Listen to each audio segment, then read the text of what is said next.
Look at the picture. See the skull. Visible Frankenstein controls. The Brain Thoughts broadcasting radio. The Frankenstein earphone radio. The latest new skull reforming to contain all Frankenstein controls. All right, everybody. Welcome to Frankenstein Control. It's a good old time. It is.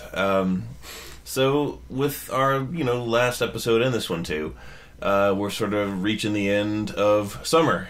And we're going to start the long, probably painfully slow slide into fall if last year's anything to go on. It was hot for fucking ever. Are you kidding? We're living in northern fuck Virginia. It's going to be fucking 90 degrees until November, and then we're going to have one nice fall day, and then 5 feet of snow. Yeah, that's... Oh, wait, sorry. This is northern Virginia. You'd want there to be snow because that's fun and exciting. No, it's just going to be sub-zero temperatures. Your car is going to turn into dry ice. It's gonna sublimate on your way to work. Kind of like my car did, but we'll get into that fucking later.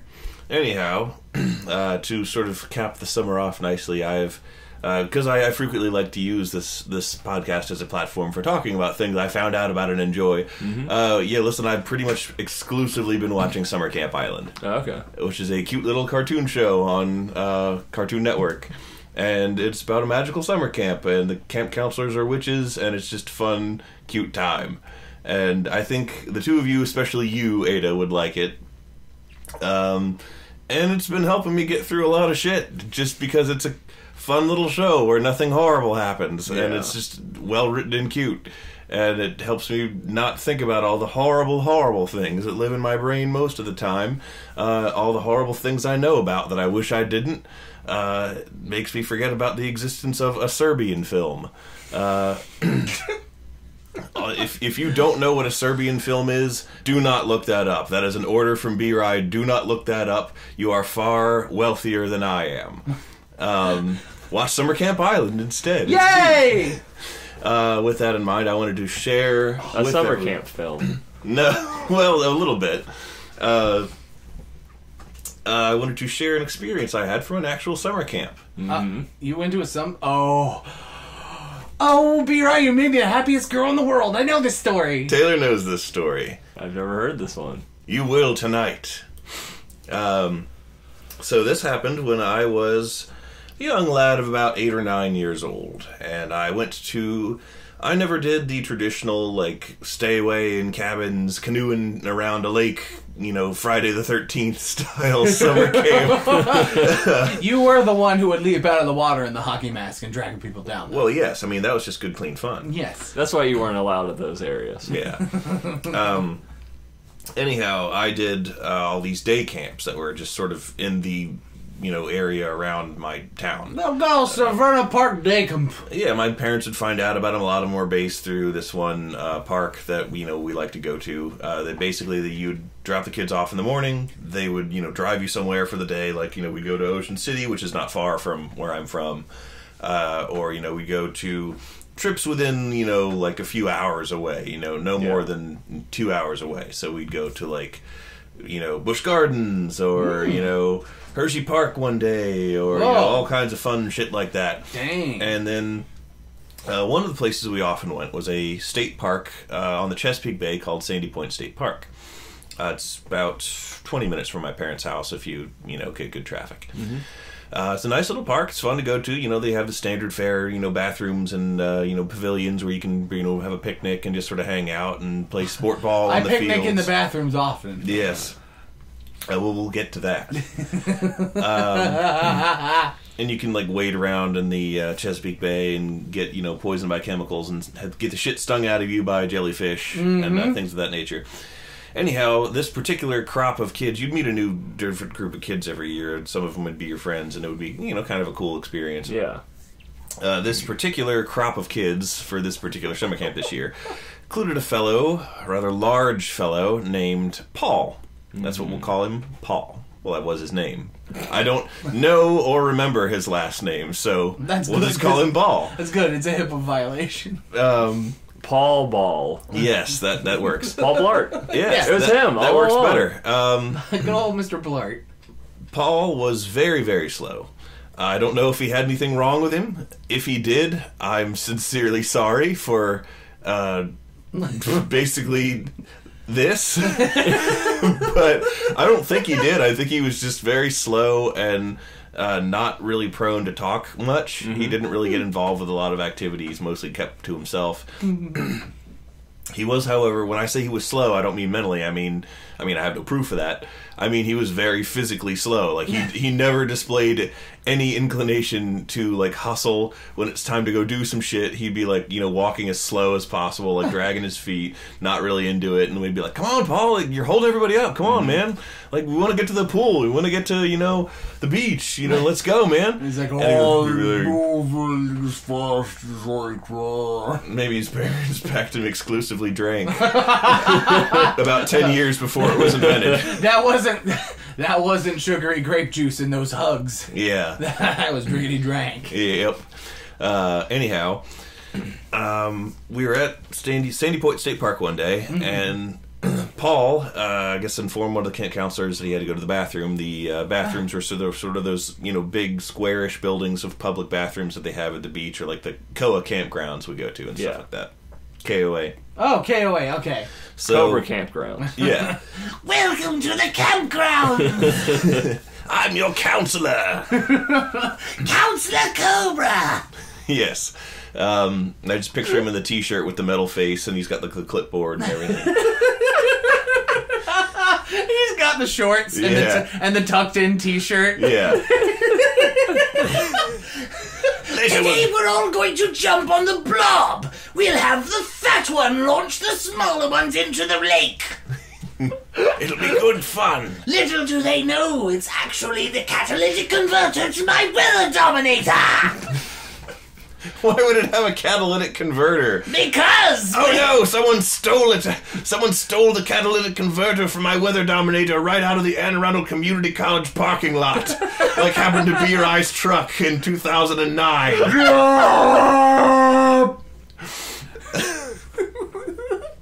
Anyway, Paul had to use the biggity bathroom. He had to use the facilities, and we you know, being, you know, 8 and 9 year olds, we had to do the bathroom buddy system. So, you know, like, they're like, all right, who's available? Who wants to walk Paul to the bathroom? No hands. No hands went up. So they're like, Brian, you're up. So I was like, all right, let's do this.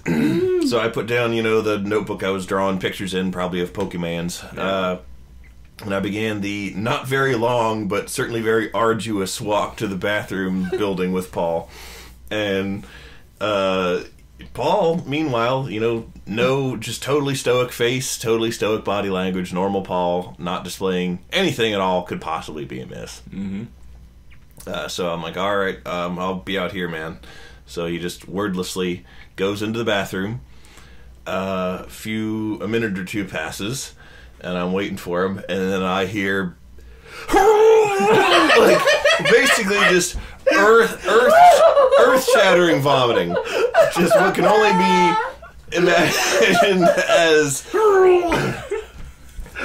like the guy from Man vs. Food having a bad day, vomiting on that scale. Keep in mind at this time that young little B-Rye was a huge emetophobe. So I am naturally just catatonic with, you know, knowing what's going on in there. And my mind begins racing and immediately going over any time I could have possibly touched anything Paul touched. You know, could I catch this from him? What's going on here? Oh my God, this is horrible. After about 5 minutes, what felt like an eternity, Paul walks out of the bathroom. He's not covered in vomit. He evidently got it all where it's supposed to go. Mm-hmm.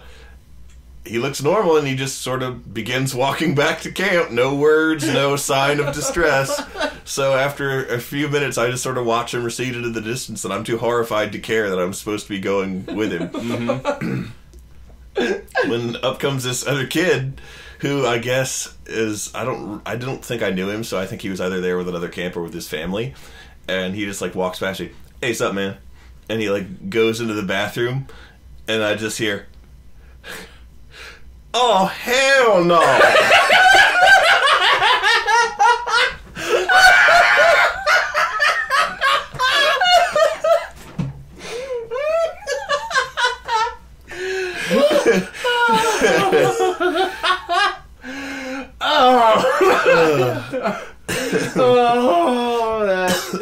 That is such a golden memory. I was too horrified at the time to see the humor in it, but years later, it's one of the funniest fucking things I've ever seen, I think. Oh, hell no. Oh, hell no. I can only imagine what scene he beheld. Oh. Oh, whoo, boy. Fuck, that's such a good story. Did, like, the camp counselors ever find out that he threw up everywhere, or what? I think I went back to them eventually and managed to stammer, like, Paul was sick in the bathroom. They're like, what's wrong? And I was like, Paul, he threw up in the bathroom when he went. And they're like, Paul, are you okay? And he evidently was, he didn't indicate otherwise, so they're like, well, just keep an eye on him, Paul. I want you to sort of hang around us for the rest of the day and just, let us keep an eye on you. And that was that. We all went home without incident. Except for that one guy. Yep. Traumatized. I was. Nobody else was, except for maybe the dude who went in there. Exactly. I'm saying, that dude will never be the same. Part of that guy is gone forever. So, Taylor, I believe you had a tale with which to regale us. Yeah, so I want to tell you all about my fucking shitty day. Uh-huh. And, yes, in the grand history of the world, people have had far shittier days. But this is a shitty day nonetheless. And now that I've acknowledged that some people have it worse, allow me to just viciously tear apart my circumstances. So today I go to work and things are pretty okay. The doctor that I'm working under the schedule of, she takes a look at my eyes and she's like, hold on. And she looks under the slit lamp at him and she's like, dude, your eyes are inflamed as shit. We should also mention that you had LASIK over our break. Oh yeah, so that's a couple. Yeah, he got his eyes removed. Yeah, I had them stormtrooper busted in and shot my eyes out, which was incredible because they generally have very bad aim. Yeah. Well, he was aiming for my dick. So, but yeah, I don't need glasses anymore, which is pretty fucking incredible. It's basically a goddamn miracle. It's magic. Wizardry as far as I'm concerned. Because, I went into that surgery room for all of maybe 10 minutes tops. Really? Yeah. It was that quick. It was that quick. It was just one eye, and then the other eye, and then I could see. And then the doctor went over and go. Yes, he coughed right on my. He opened the flap on my eye and coughed right in. No, the surgeon is amazingly skilled. He was really good at his job, and it's amazing how they can put you on the procedure. You're never asleep during it. You can't be. Because they don't want your eyes moving around. Yeah. But you gotta be awake the whole time, and they do some shit to your eyes that basically makes you fucking blind, save for this orange light that they make you focus on, and then everything else is black. It's kind of like staring really close at HAL 9000. And you're like, oh, I'm blind. I can't. And then he's like, all right, we're done. And then he just finishes. And you could see better than when the operation started, but way better. And you're like, what the fuck just happened? What did you do? I think he just gave me new eyes. He's not even sure. Yeah, he's like, I don't know, it just sort of happened to me. But anyway, so yeah. I have the miracle of sight, thank Christ. And so that's why my eyes are getting inflamed, though, because of course they are. 99% of everybody gets this procedure done and they're fine. Meanwhile, I'm the one with complications because of fucking course. You're a complicated person. So anyway, doctor was like, shit, Taylor, your eyes are kind of fucked up. Here, let me prescribe you this eye drop. Go pick it up on your lunch break. Because you got a long one today. You got your long hour lunch break instead of your 30-minute lunch break. And I said, sounds good. So we go to my car. It's raining. And I walk over to my car. And the front tire is completely flat. I have no idea why. I guess, thank Christ, this didn't happen to me while I was driving to work. So, thank goodness for that. But, not exactly the funnest sight to see when you've got medicine to pick up, and a lunch break to have, and a whole day of work ahead of you. Yeah. And see your goddamn tire flat. So, I changed my tire in the rain. In the rain. You are a moist boy. It was, nothing. Okay, so if you have ever had the misfortune of needing to change your tire, you'll know that the equipment that the car provides, because most cars come with a tire change kit. The jack, the spare tire, blue. Tire iron. And the tire iron, yes. So, fairly common knowledge that the jacks on those things, while they work, are also really shitty. Mm-hmm. So while it's pouring rain outside, while Noah's building a fucking art next to me, here I am trying to jank this fucking stupid jack, which, by the way, is like powered by a crank. It isn't like the kind of jack you slide under a car and push up and down lever like. No. This is something you twist around like a jack-in-the-box. But it's a jack-in-the-box from Satan's asshole. Because the jack itself has a loop that is kind of like you turn the loop. But how you turn the loop is you got to get the jack-in-the-box crank, which is a hook at the end, and you have to hook it inside there. But it's the world's worst hook that always fucking slips out of the goddamn loop. Yeah. So you're just constantly like, you get like half a turn and you go, Gah! And it slips out and you gotta hook it back in. And then I remind you, it's made of metal, it's fucking raining outside, my hands are slipping over the goddamn place, so I'm just white-knuckling this shit, hurting the fuck out of my hands, just trying to get this shit done for like 20 minutes. Mm-hmm. I get it up. It's raised up enough to where I'm almost to the point where I can get the wheel off the car, and then the jack slips. Oh. And the car falls. Oh, God. And I just stare at all my work wasted.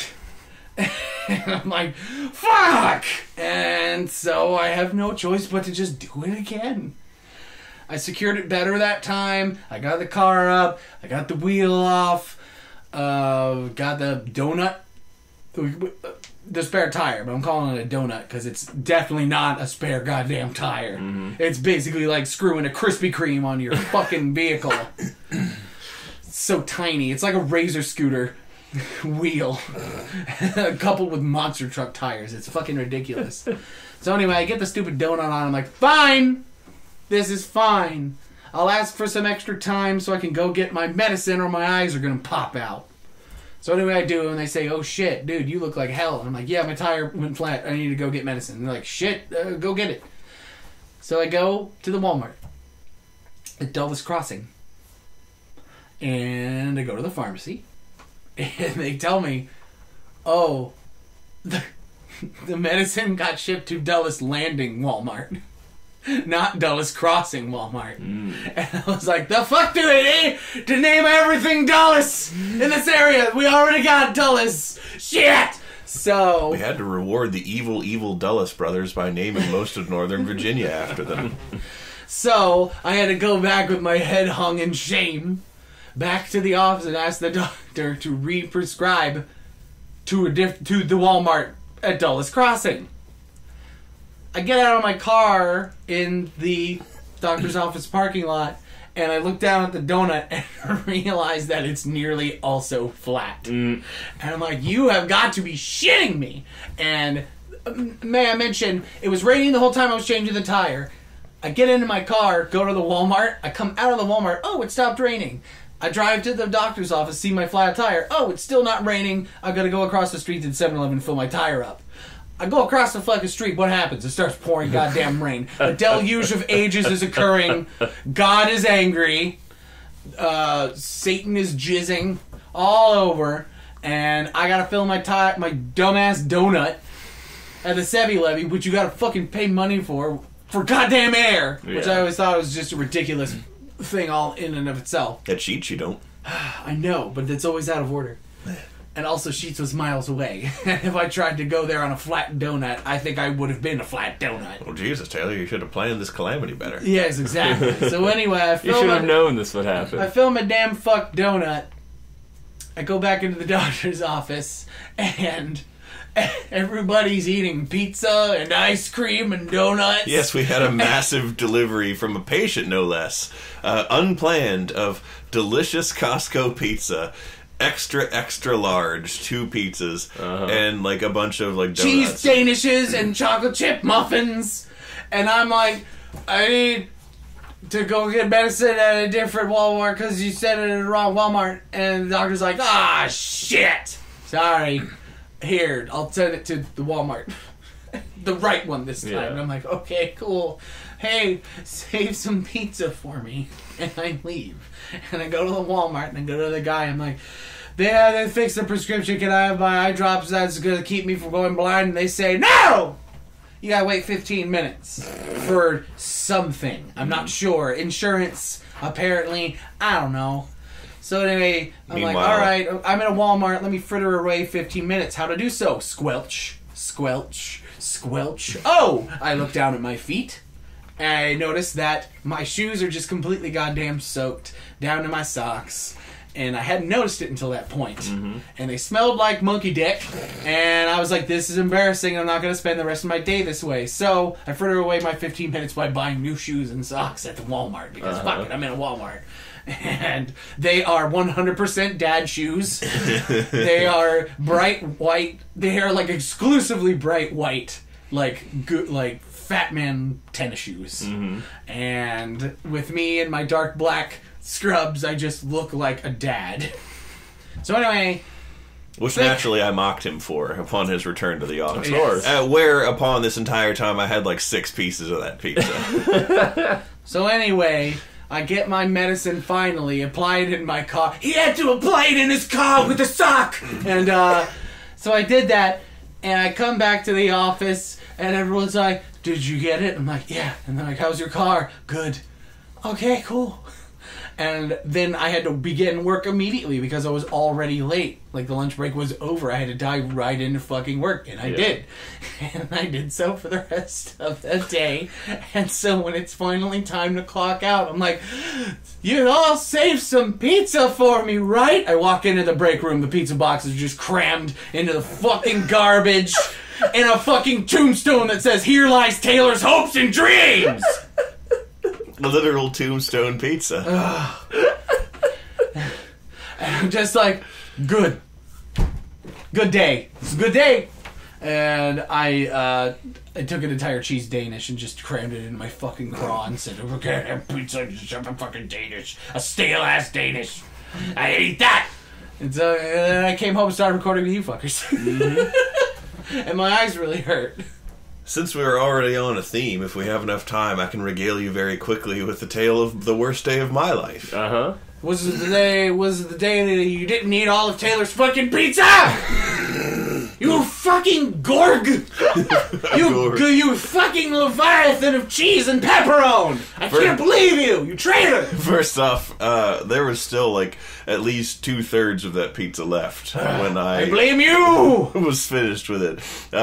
If it'll make you feel better, I can regale you with the worst day of my life. Which now, also I happened... also want to say that this was not the worst day of my life. This is just a bad day. Yeah. And it will pass, and I'm okay with that. It's just a series of excruciatingly annoying events that A series of unfortunate events? Yes, in a single day, and it was kind of incredible. Also, I gotta buy a fucking tire, which, because we live in America, I can't just buy a tire, I gotta buy 4 fucking tires! Because fuck you, poor people! Go on, B-Rye! Tell me, regale me of your homo tales. This also happened at a summer camp. This happened a few years after the Paul incident. Did Paul come back and just barf right on you? No. He ate the barf. Oh, yeah, he came back. He's like, I forgot something. I left something here. Oh, stop, please, for the love of Christ. Oh, hell no. Oh, hell no. No, this is a couple years later. I went with possibly the same summer camp. We went to Ocean City this time. and we get out. We're Ocean City. I'm super stoked because the fine folks, the fine gentlemen at Ocean City will sell knives to preteens who have cash. And I got one, as I did every trip. And anyhow, B-Ryan and his massive collection of Ocean City knives. right off the bat, we're heading, down the strip, down the boardwalk, and I'm, super stoked and looking around. And a family rides by on one of those 4 people, car bikes that you can rent at Ocean City. Just runs my ass over. Jesus. Checks me straight into the boards, rolls over my arm, and the whole time they're just looking down at me. So they clearly know it happened. They just rode off into the sunset. What a bunch of fucking assholes! Yeah, but I was a kid. Jesus Christ, you could go to jail for that shit! What the fuck? Ran my ass over it. It really hurt. And that bruise lasted a couple days, too. So then, a couple other things happened. I don't remember. Oh, I think I got the shit sunburned out of me. I did get the shit sunburned out of me, in fact. At one point, we went down to the ocean itself, and I was bored. I wasn't going to get in the water because I was scared of sharks. Oh, that's another thing, is on the bus ride, they rented those big-ass, nice buses to take us there. They showed us Jaws on the fucking way to the damn beach, because that's what you do. Yeah. So I didn't want to go to the water. I normally didn't anyway. Wasn't really my scene unless I was at a nicer beach with my family and not a bunch of people around. And so I wanted to go up to the shops, which is not that far from where the beach is. It's here's the beach, the shops are right up there. Pretty much, yeah. So I asked the camp counselor, and I was like, hey, you guys are going to be chilling here doing this beach thing for quite some time, right? Oh yeah, we got this pretty much the next couple hours. We're just going to be doing this. And I was like, is it cool if I run up to the shops real quick? And they're like, bring a buddy, but yeah, that'll be fine. So I did that, bought my knife, had to bring this kid who I did not like because he was the only person who would go with me. I ended up in a different story later this summer. I broke his nose by punching him in the face when he tried to drown me, but that's a story for another time. Jesus. What kind of fucking Stephen King book are you living in? The one that is my life. Okay. So he's like, all right, I'm done fucking around at the shops, man. I'll meet you back at the... I'm in line paying for the thing that I want to get, the knife. And he had already bought his thing, so he was like, all right, I'll meet you back at the beach. And, I was like, cool, man, I don't really see a problem here. So I go back, and they're gone. What? In the 10 minutes that it has taken me to do this, they've packed up and completely left. Oh my god! They're fucking gone. I spend the majority of the rest of the day trying to find them. And Ocean City, there's only so many places you can go, and evidently I was always exactly the opposite direction that they were looking. So I finally find them, and they're all mad at me because the camp counselor, instead of letting them check shit out that they wanted to go do, have been forcing them to search for the missing child. Oh. And, everyone's pissed off at me like I did this shit on purpose. Yeah. So then I'm a pariah. Uh-huh. And then we begin the arduous sunburned bus ride home. And when I've just had it with this fucking day at this point. I just want to go home. Mm-hmm. So we go back to the park, which is not far from my parents' house. And I'm just like, I just want my dad to pick me up and take me home. I need for this to end. So I get off the bus, bruised, sunburned, and hated. They're like, oh, I guess they're doing some kind of outdoor movie event on the other half of the park. So there's a massive fucking traffic jam, and your parents won't be able to come pick you up for another 2 hours. So I was like, fantastic, great. So then they're like, all right, so naturally you kids are kids. You want something to do during this period of time. Who wants to play sport ball? And I was like, fucking not me. So they throw out the soccer ball. And the kids are having themselves a pickup match on the field, waiting for our parents to arrive in hours. And I'm like, fuck, I just want to go home. I don't want to play soccer. I hate sports. This is not my scene. I'm tired. I'm just going to sit down and I'll just wait. I'll just sit here and I'll just wait. And so I was like, but, having had several experiences of the sort from gym class, I know that if you sit too close near a bunch of kids playing soccer, at some point the ball's going to hit you in the fucking face. Mm-hmm. So I sat about 20 to 30 feet away from the actual game.